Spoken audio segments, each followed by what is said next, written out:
주님께서 여러분과 함께 성 루카가 전한 거룩한 복음입니다.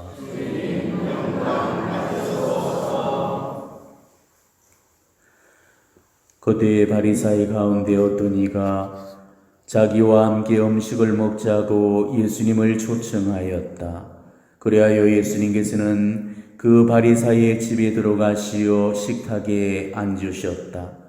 그 고을에 주인인 여자가 하나 있었는데 예수님께서 바리사이의 집에서 음식을 잡수시고 계시다는 것을 알고 왔다. 그 여자는 향유가 든 옥합을 들고서 예수님 뒤쪽 발치에 서서 울며 눈물로 그분의 발을 적시기 시작하더니 자기의 머리카락으로 닦고 나서 그 발에 입을 맞추고 향유를 부어 발랐다. 예수님을 초대한 바리사이가 그것을 보고 저 사람이 예언자라면 자기에게 손을 대는 여자가 누구며 어떤 사람인지 곧 주인인 줄을 알 터인데 하고 속으로 말하였다. 그때 예수님께서 말씀하셨다. 시몬아, 너에게 할 말이 있다. 시몬이 스승님 말씀하십시오 하고 말하였다. 어떤 채권자에게 채무자가 둘이 있었다. 한 사람은 500데나리온을 빚지고 다른 사람은 50데나리온을 빚졌다. 둘 다 갚을 길이 없으므로 채권자는 그들에게 빚을 탕감해 주었다. 그러면 그들 가운데서 누가 그 채권자를 더 사랑하겠느냐? 시몬이 더 많이 탕감받은 사람이라고 생각합니다 하고 대답하자 예수님께서 옳게 판단하였다 하고 말씀하셨다. 그리고 그 여자를 돌아보시며 시몬에게 이르셨다. 이 여자를 보아라. 내가 너의 집에 들어왔을 때 너는 나에게 발 씻을 물도 주지 않았다. 그러나 이 여자는 눈물로 네 발을 적시고 자기의 머리카락으로 닦아주었다. 너는 나에게 입을 맞추지 않았지만 이 여자는 내가 들어왔을 때부터 줄곧 내 발에 입을 맞추었다. 너는 내 머리에 기름을 부어 발라주지 않았다. 그러나 이 여자는 내 발에 향유를 부어 발라주었다. 그러므로 내가 너에게 말한다. 이 여자는 그 많은 죄를 용서받았다. 그래서 큰 사랑을 드러낸 것이다. 그러나 적게 용서받는 사람은 적게 사랑한다. 그러고 나서 예수님께서는 그 여자에게 말씀하셨다. 너는 죄를 용서받았다.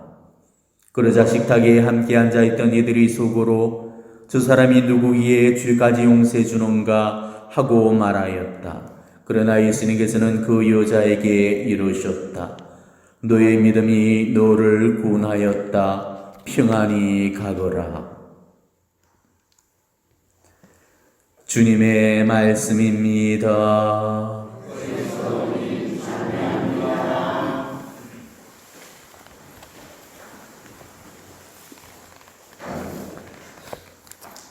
오늘 예수님은 한 바리사이의 집에 초대를 받고 가셨습니다.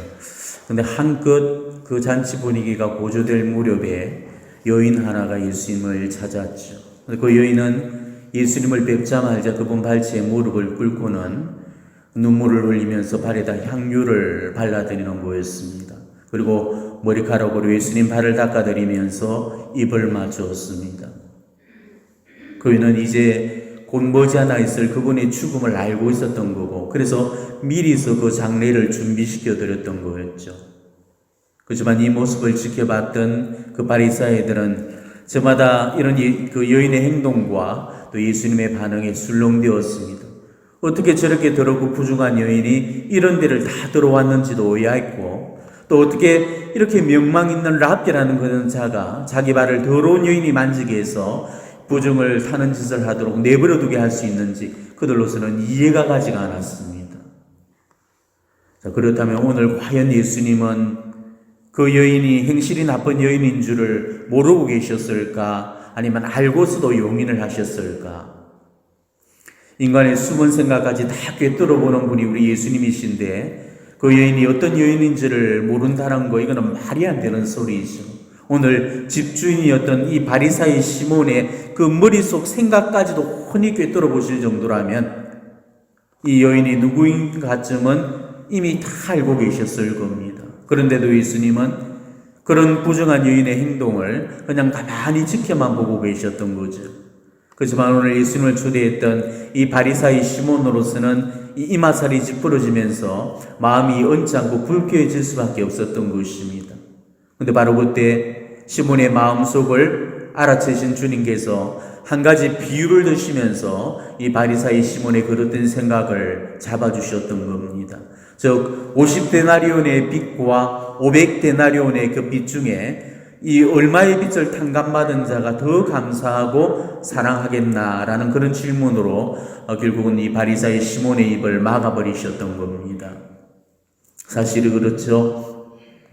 감기에 걸려 나은 사람하고 말기 암에 걸려서 나은 사람의 감사가 같을 수가 없습니다. 더 큰 죄를 용서받고 더 많이 용서받은 그런 사람은 더 크게 감사해야 되고 더 많이 감사하는 거, 이거는 너무나도 당연한 일이죠. 정말 죄에 대한 용서를 체험한 사람은 자기 것 전부를 다 바쳐서 주님께 감사를 드릴 수가 있습니다. 자기가 죄가 없다고 생각하고 자신이 의롭다고 생각하던 그 바리사이 시몬은 죽으다 깨어나도 그 여인의 감사를 깨닫지를 못할 겁니다. 그는 하나님께로부터 큰 용서와 자비를 입어본 사람만이 드릴 수 있는 그런 감사이기 때문이죠. 오늘 그 여인은 그 많은 군중들이 지켜보던 그 한가운데에서 무릎을 꿇고 예수님 발에 향유를 부어드리고 또 자신의 머리카락으로 그분의 발을 닦아드렸습니다. 여인은 그런 행동을 하면서도 자신의 행동을 조금도 부끄러워지 하지 않았습니다. 자신이 드린 것들을 조금도 아까워하지 않았습니다. 사랑은 바로 그런 것입니다. 진짜 사랑하면 부끄럽지가 않은 겁니다. 여인이 머리카락으로 남의 발을 닦아준다는 것은 이거는 유대 관습에도 없는 그런 행동이었습니다. 머리카락은 여인들의 체면과 위신의 상징물인데 그걸로 남의 발을 닦아준다는 것은 자기 스스로 체면을 구기는 짓인데, 여자한테서 자존심이란 것은 목숨보다도 소중한 법이잖아요. 근데 그런 여자의 자존심이 용납하지 못할 그런 일을 한다는 것은 이거는 보통 용기가 아니고서는 못할 행동이었습니다. 그렇지만은 진짜 사랑하면은 그마저도 포기하고 할 수가 있다는 거죠. 진짜 사랑하면은 정말 쪽이 팔려도 사랑하는 사람 앞에서는 뭐든 할 수가 있습니다. 빨가벗고 춤추라고 해도 그렇게 할 수가 있는 것입니다. 이게 진짜 사랑인 거죠. 그렇기 때문에 우리 예수님도 정말 실오라기 하나 안 걸치고 저 십자가에 오르셨던 거고 그걸 부끄러워하지 않으셨던 겁니다. 왜? 우리를 진짜로 사랑하셨으니까요. 또 사랑하면 뭐든지 줄 수가 있습니다. 오늘 그 여인이 예수님 발에 부어드렸던 그 향유는 아주 진귀하고 값비싼 그런 향유였습니다. 수천만 원을 호가하는 아주 값나가는 그런 물건이었습니다. 그런데 그거를 단 한 방에 예수님 발에다 다 부어드렸습니다. 계산적으로는 너무나도 무모하고 어리석다 하겠지만은 진짜 사랑하면은 이럴 수가 있다는 것입니다. 조금만 사랑하면은 조금만 드리게 되어 있고, 많이 사랑하면은 많이 드리게 되어 있지만은 전부를 사랑하면은 전부를 다 드리게 되어 있습니다. 이게 사랑의 방정식입니다. 내 걸로 너를 행복하게 해줄 수 있다면은 천만금을 줘도 아깝지가 않고 간이고 쓸개고 다 빼줄 수가 있는 거죠. 콩팥도 한쪽씩 나누고 간도 반으로 쪼개고 심장도 꺼내줄 수가 있는 것입니다. 내가 죽어서 네가 살 수만 있다면, 나를 죽여서 너를 살릴 수만 있다면 목숨까지도 내어놓을 수가 있는 것이죠. 그렇기 때문에 우리 예수님도 바로 벗을 위해서 당신 목숨을 바치는 그런 위대한 사랑을 하고 가셨던 겁니다. 우리를 진짜로 사랑하셨으니까 당신의 목숨까지 바칠 정도로 그만큼 우리를 사랑하셨기 때문에 그랬습니다. 오늘 우리는 이 여인의 행동을 통해서 우리를 향한 예수님의 사랑이 얼마나 참된지도 확인해 볼 수가 있겠지만은, 동시에 이 여인이 예수님께 드린 그 사랑 역시도 얼마나 진실된 것인가를 입증해 볼 수가 있을 겁니다. 진짜 사랑하지 않으면은 절대로 이렇게 못하죠. 우리도 예수님을 이렇게 사랑해 드리자는 겁니다. 이런 게 진짜로 사랑해 드리는 거고, 이런 게 제대로 섬겨 드리는 거고, 이런 게 올바로 헌신해 드리는 것입니다. 가짜 사랑만 남발하며 살고 있는 우리가 이런 진짜 사랑을 바라보면서 우리는 정말 부끄러워해야 되고 부러워해야 됩니다. 우리가 정말 이런 사랑 한번 못 해보고서 우리 주님 사랑한다는 고백을 했어야 되겠습니까? 당신은 목숨을 바쳐서 우리를 사랑해 주셨는데 우리는 과연 뭘 바쳐서 주님을 사랑해 드리겠습니까? 오늘 이 죄녀는 향유값 깨뜨려서 주님께 보답을 드렸는데 우리는 과연 무엇을 깨뜨려서 우리 주님께 보답을 드리겠습니까? 죄녀는 머리카락 풀에 젖어서 주님 발 닦아드리는 그런 헌신을 드렸는데 우리는 무슨 희생을 풀어서 헌신을 해드리겠습니까? 너무나도 초라하고 정말로 부끄럽게 짝이 없는 우리 모습에 정말 몸둘 바를 모르고 숨고만 싶어질 겁니다. 받은 만큼 돌려줘야 되는 게 이게 감사합니다. 지금까지 우리는 이 주님께로부터 무엇을 받았고 얼마를 받았는지 우리가 정말 하나님께로부터 받은 이 은총의 가지수부터 하나하나 따져보고 셈해 보시기를 바랍니다. 살면서 재물 복 안 주신다고 주님 원망 많이 하셨을 겁니다. 나한테 해준 게 뭐가 있으시냐고 따지기도 많이 하셨을 겁니다.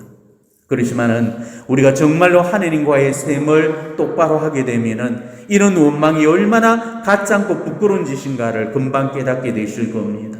오히려 드린 것 없이 그저 받기만 했던 그런 내 이력을 우리가 고백하지 않을 수 없을 겁니다. 삶은 은총입니다. 우리가 살고 있는 이 인생은 정말 우리 하나님께서 베풀어 주시는 선물입니다. 어떤 분은 이런 자기 인생을 되돌아보면서 돌아보니 발자국마다 은총이었네 라면서 자기 삶을 이렇게 고백을 했습니다. 시간마다 분마다 초마다 어느 한순간도 정말 하느님 손길이 머물지 않은 순간이 없었고 하느님 손길이 떠나신 순간이 없었던 그 산 자체가 은총의 세월이었다는 그런 고백이죠. 우리가 정말 이런 하느님의 은총을 깨닫는다면 이 고백이 틀림없는 진실이라는 사실을 우리도 알게 될 것입니다. 하느님께서 그 삶 속에 개입하시고 역사하시고 현존하고 계신다는 그 사실을 체험해 본 그런 사람이라면 누구든지 절대로 공감을 하실 겁니다. 여러분은 어떻습니까? 여러분의 삶 역시도 하느님의 은총의 손길이 지금 느껴지고 있습니까? 내 삶이 그분의 손길에 의해서 이끌려지고 있다는 그런 생각을 단 한 번이라도 해보신 적이 있습니까? 만일 내 삶이 정말 어느 순간부터 내 뜻대로 안 가지고 내 계획은 다 틀어지고 다 엇나가 버린다면 그래서 정말 되는 일 하나 없이 꼬이고 막히고 뒤틀린다면 이거는 틀림없이 하나님이 지금 내 삶에 강력하게 개입하고 계시다는 그런 증거가 되는 것입니다. 내 삶이 나도 모르게 나도 다 이해하지 못할 만큼 보이지 않는 어떤 무지막지한 힘에 의해서 이끌려지고 있다면 그 사람은 지금 하나님의 손아귀에 강력하게 붙들려 있다는 그런 증거입니다. 자신의 삶을 하나님께 드리는 순간, 즉 자신을 봉헌하면서부터 우리 삶은 수동적으로 이끌려지게 되어 있습니다. 그동안은 자기가 자기 삶을 이끌어온 그런 능동적인 그런 삶을 살았다면 이때부터는 자기 삶을 하나님께서 이끌어 가시는 수동적인 그런 삶을 살게 되는 거죠. 그렇게 되면은 우리 삶 속에서는 그야말로 신비롭고 브라이어트한 일들로 가득 채워지게 됩니다. 우연도 그런 우연이 없다 할 정도로 아기가 맞아도 그렇게 탁탁 맞을 수가 없고 드라마도 이렇게 극적이고 드라마틱한 그런 드라마가 없다 할 만큼 정말로 신비롭고 놀라운 일들이 무궁무진하게 일어나게 됩니다. 이게 하느님 안에서 사는 삶입니다. 그래서 이 하느님 안에서 이런 체험을 해본 사람이라면 더 이상 세상 미련이 없고 세상에 아쉬울 것이 없는 겁니다. 우리가 정말 이런 경지에까지 도달했을 때 그때 비로소 삶이 은총이라고 고백할 수가 있는 거고 돌아보니 발자국마다 은총이라고 그런 고백을 내어놓을 수가 있는 거죠. 우리는 다 모르겠지만은 우리가 지금까지 걸어왔던 이 길에서 어느 한 시점도 어느 한 순간도 하느님 손길에서 빗기난 때가 없었습니다. 하느님은 내가 뱃속에서 생기기 전서부터 천지가 창조되기 전서부터 하나님은 영원으로부터 내게 대한 사랑의 계획을 가지셔서 나를 이 세상에 내셨고 나를 당신의 사랑의 계획 속으로 지금도 이끌고 계시는 겁니다. 오늘의 내가 이기까지 이 하나님 사랑의 손길이 단 한순간도 머물지 않은 그런 순간이 없었고 하나님 자비의 은총이 단 한 번도 나를 비껴간 적이 없었습니다. 내 건강, 내 재산, 내 가정, 내 아이들은 물론이라니요. 이날 평생 보존되어 왔던 내 목숨까지도 그 모든 것이 하나님 섭리가 주신 선물이고 하나님께로부터 무상으로 얻어진 공짜 선물이라는 사실을 아셔야 됩니다. 그런데도 주신 게 없다고 말하고 받은 게 없다고 말한다면은 그거는 지금 하나님과 계산을 잘못하고 있다는 말입니다. 우리가 하나님께로부터 받던 여러 가지 선물들 가운데서 가장 위대한 선물 한 가지를 꼽아라면 그는 뭐니 해도 하나님을 알고 사랑하는 바로 이 가톨릭 신앙입니다. 이 신앙만큼 그 위대한 선물이 어디 있겠습니까? 우리가 받은 이 선물 앞에 얼마나 감사하며 살고 있는지를 한번 여겨보시기 바랍니다. 지금은 우리가 이렇게 신앙의 길을 걷고는 있지만은 예전에는 전혀 그렇지가 않았습니다. 세속적이었고 또 세상을 사랑하면서 쾌락을 추구하고 욕망과 성공과 부를 향해서 브레이크 없는 그런 비탈길을 내달렸죠. 그 길이 죽음의 길인지조차 모른 채로 멈추지 않은 광란의 질주를 계속했습니다. 근데 그랬던 어느 날 당신이 그 지옥의 벼랑 끝에서 아슬아슬하게 우리를 멈추어 세워주셨죠. 아마 당신이 아니셨다면 우리는 벌써 지옥에 떨어질 운명이었고 아마 지옥의 내 자리가 정해져 있었을 겁니다. 그런 우리를 하나님께서 지옥을 피하고 멸망을 막아주셨습니다. 이게 바로 은혜가 아니고 뭐겠습니까? 그런데도 이런 영원한 생명을 선물 받았으면서도 고작 썩어 없어질 그 지상의 재물을 좀 못 받았다고 징징거리고 투덜거리는 거, 이거는 구원의 선물을 받은 자답지 못한 그런 모습인 거죠. 예수님 말씀처럼 사람이 온 세상을 얻고도 자기 목숨을 잃는다면 무슨 소용이 있겠습니까? 정말 우리가 알아놔야 될 사실은 우리가 예수님께로부터 받은 그 은혜가 오늘 이 여인이 받았던 은혜와 똑같은 은혜라는 것입니다. 우리도 이 죄녀와 동일한 그런 선물을 받았던 것입니다. 죄의 구렁텅이, 악의 불구덩이 속에 빠져서 멸망의 늪으로 빠져들던 그런 우리를 하나님께서 건져내셨던 겁니다. 돈만 있으면 행복할 줄 알았는데 사람이 돈을 가졌다고 해서 행복해지는 게 아닙니다. 세상적으로 가져볼 것 다 가져봐도 그래도 채워지지 않는 그 결핍과 공허한 게 이 마음속에 있었습니다. 세상에는 돈이 채워줄 수 없는 게 분명히 존재합니다. 아무리 많은 돈을 가졌어도 아무리 큰 권력을 누렸어도 그래도 행복할 수 없는 이유는 그거는 진짜 행복이 아니기 때문에 우리를 진짜로 행복하게 만들어줄 수 없기 때문에 그런 거죠. 그런데 하나님이 지금 우리에게 주신 거는 가장 큰 행복입니다. 이 세상 그 어떤 행복과도 비교되어질 수 없는 행복이라는 것입니다. 우리가 정말 이 속에서 행복을 발견하지 못한다면 우리는 그 어디에서도 행복을 발견해내지 못할 것입니다. 복의 근원이신 이 하나님 안에서 못 찾는 행복을 어디서 만날 수 있겠습니까? 그러니 하나님 안에서 찾은 이 행복을 결코 포기하지 마십시오. 이 행복이 이 세상 가장 큰 복이라는 걸 아시고 이 복에 감사하시고 이 복에 보답하시면서 그렇게 살아가시기 바랍니다. 그동안 내 신앙에 감사와 보답이 없었던 이유는 신앙이 왜 선물인가를 깨닫지 못했기 때문에 뭘 감사해야 되는지도 몰랐고 왜 감사해야 하는지도 몰랐던 겁니다. 우리가 이걸 깨닫는다면 우리도 오늘 그 여인처럼 자신의 전 존재를 다 바쳐서 하나님을 사랑해 드릴 수 있을 거고 섬겨 드릴 수 있을 겁니다. 오늘 이 여인은 자기 온몸을 던져서 주님 은혜에 보답을 했는데 우리는 과연 무엇을 들여서 그분의 은혜에 보답하고 있는지를 정말 각자에게 물어보시기를 바랍니다. 감사라는 것은 아무나 할 수 있는 게 아닙니다. 감사하기가 쉬워 보인 듯 하지만은 실제로 감사하기가 대단히 어렵습니다. 루카복음 17장 11절에서 19절에는 참으로 기껏이 씁쓸한 얘기 한 가지가 나오죠. 예수님께서 길을 가시는데 나병 환자 10사람이 다가와서 예수님께 애청을 드리죠. 예수님, 스승님, 저희에게 자비를 베풀어 주십시오. 이때 예수님께서는 가엾은 마음이 드셔서 그들을 다 고쳐주시면서 사자들에게 가서 몸을 보이고 깨끗해진 것을 확진을 받아라고 일러줬습니다. 그리고 그들이 가는 동안에 몸이 깨끗해졌죠. 근데 이때 치유받은 이 10사람의 나병 환자들 중에 예수님께 돌아와서 하느님을 찬양하고 예수님 앞에 엎드려서 감사를 드린 사람은 오직 사마리아인 한 사람뿐이었습니다. 이 모습을 보신 우리 예수님께서는 개탄하시면서 이렇게 말씀하셨죠. 10사람이 깨끗해지지 않았더냐? 그런데 9은 어디에 있느냐? 이 외국인 말고는 아무도 하느님께 영광을 드리러 돌아오지 않았단 말이냐? 19이 감사를 잊었다는 거, 이거는 우리 안에서도 그대로 적용되는 통계 수치입니다.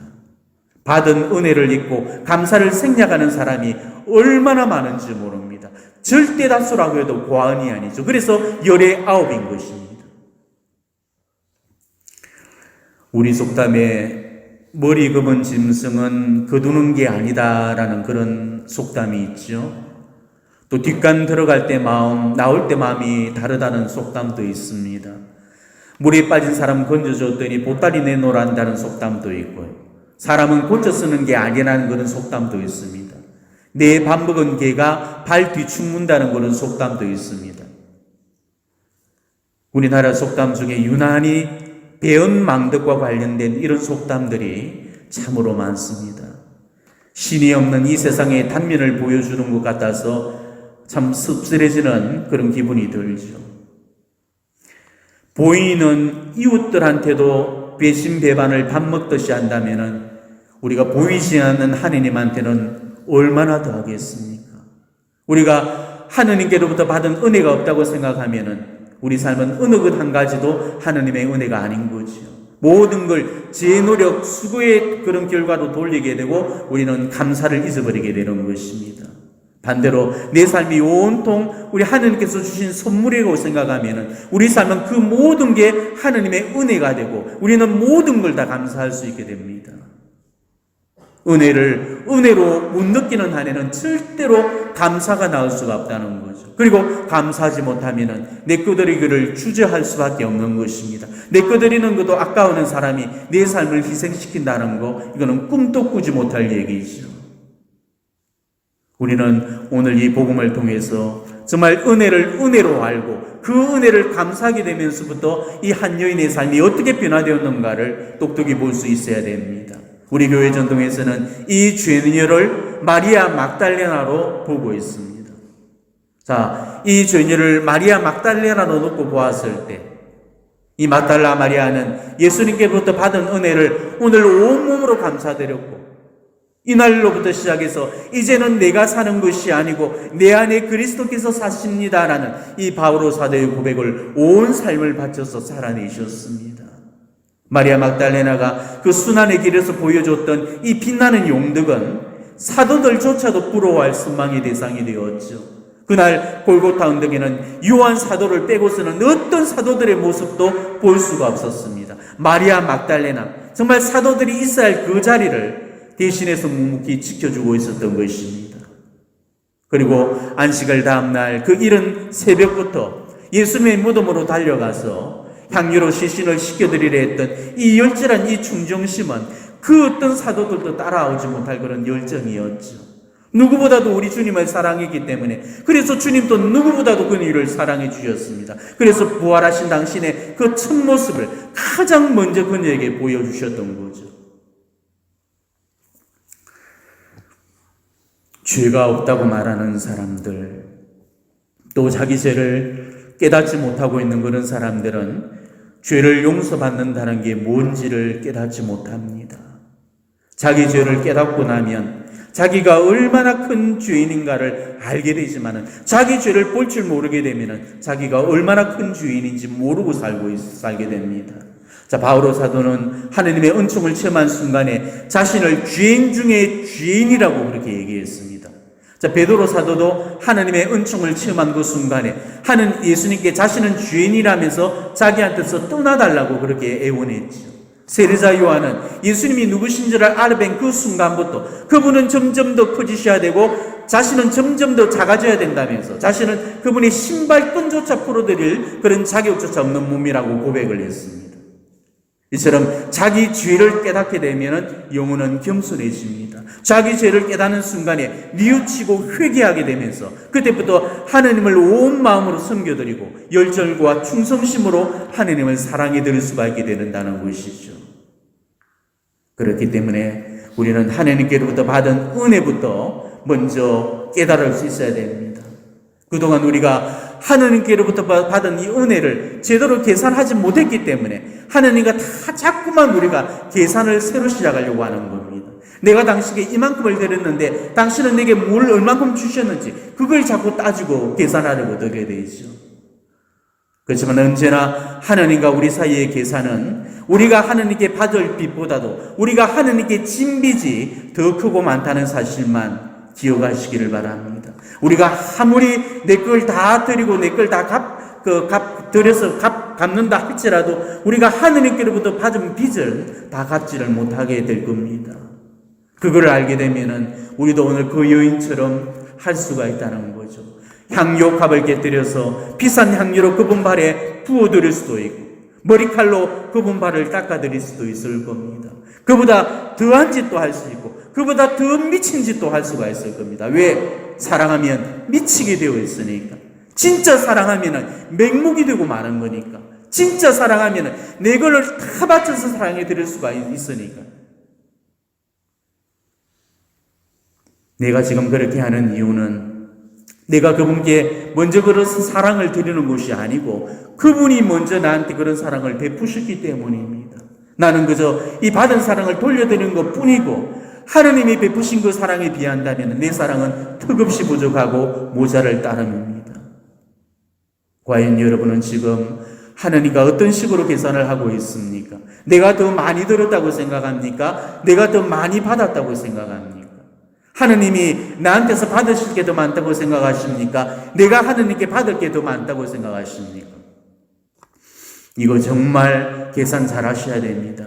이거 정확하게 계산하지 못하기 때문에 그래서 하느님과의 이 손익 계산이 지금 잘못되고 있는 것이죠.